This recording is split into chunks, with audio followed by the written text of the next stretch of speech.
Hello YouTube, and welcome to my review of the SH Figuarts Golden Knight Garo. Now for those of you who are unaware of what Garo is a Japanese tokusatsu show that aired in Japan in 2006 as part of their late night programming. Now because of it airing at 1 to 2 in the morning, they had a much more dark, mature theme about the show. If you notice other toku shows like Super Sentai or Kamen Rider, they don't show a whole lot of blood or, you know, disembowelment, I suppose would be a good word for it. But in Garo, they definitely did not shy away from that sort of thing. They showed nudity, where normally there would be sparks whenever someone got hit with a sword or something. It would be blood. So it's just a much more mature show overall, which is a nice change of pace. Without getting too much into the story, I can tell you that the main character's name is Koga. He is Golden Knight Garo, and it's basically a story about him and this girl who gets showered in blood from one of the monsters, and he's basically using her as bait at first, and then he starts having feelings for her, and he tries to save her from her inevitable fate. So with that, let's get into the review.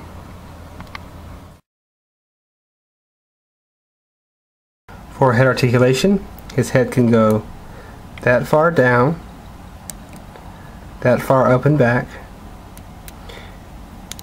He goes side to side on his neck. Rotate 360 degrees.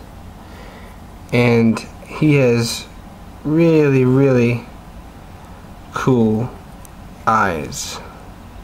Nice metallic green. They really do look like they're glowing in the light in person.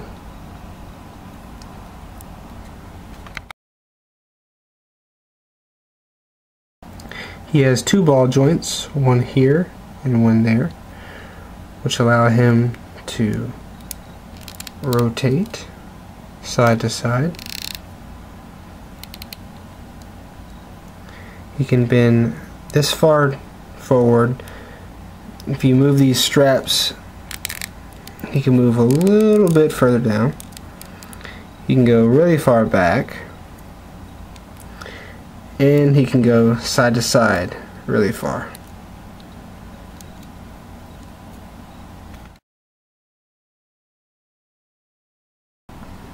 His arm can rotate 360 degrees, but you do have to contend with the shoulder armor here.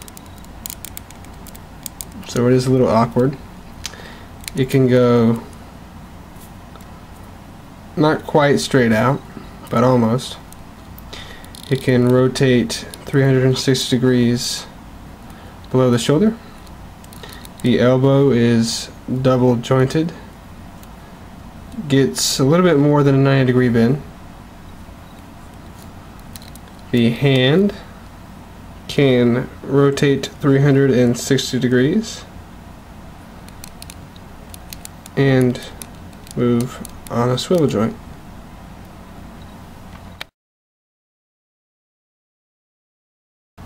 Garo has the Type 1 style hips, which are the ball jointed hinge, so that can be brought down for wider kicks.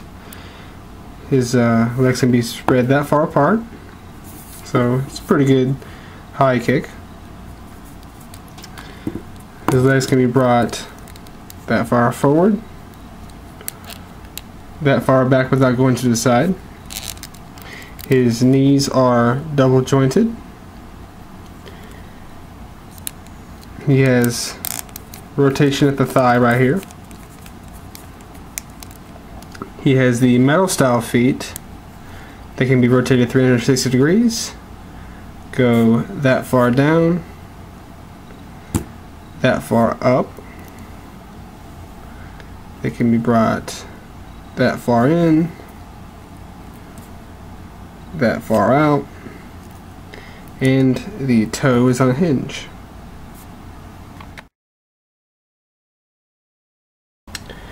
For accessories, Garo has 2 closed fists,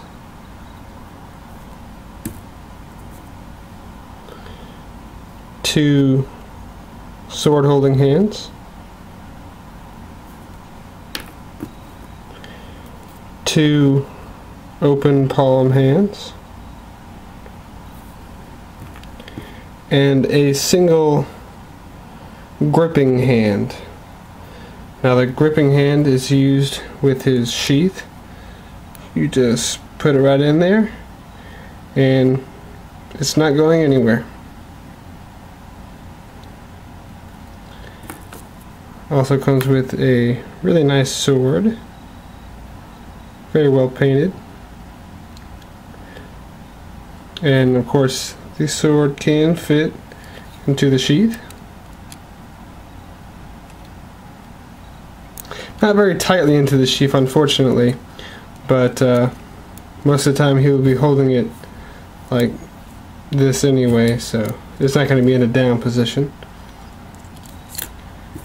Comes with 2 caps for his back. I'll show you where these go. 2 little posts right here, and you just plug them in like that.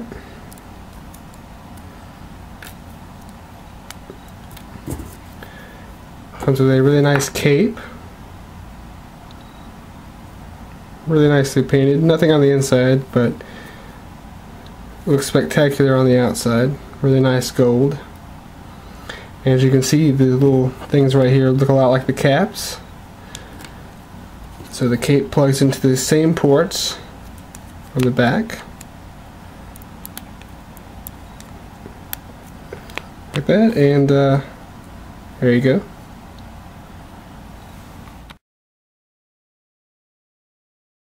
Final thoughts. Garo is an excellent SH Figuarts release.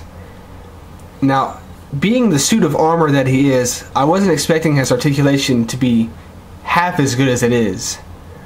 Really, the only thing that is hindered is his shoulders by his shoulder pads, and it was exactly like that in the show, so I can't really knock the figure for that. I'm really excited that they're releasing others in the Garo line. Zero has been announced, as well as a special edition of Garo that comes with his big broadsword. Forgive me for not knowing the name of it. It's been a good 2-3 years since I've seen the show, but this line, if they're half as good as Garo is, then I'll be completely satisfied. This guy retails for around $35 to $40, and he's a normal release, so you can pick him up anywhere. And with that, I'll see you at the next review.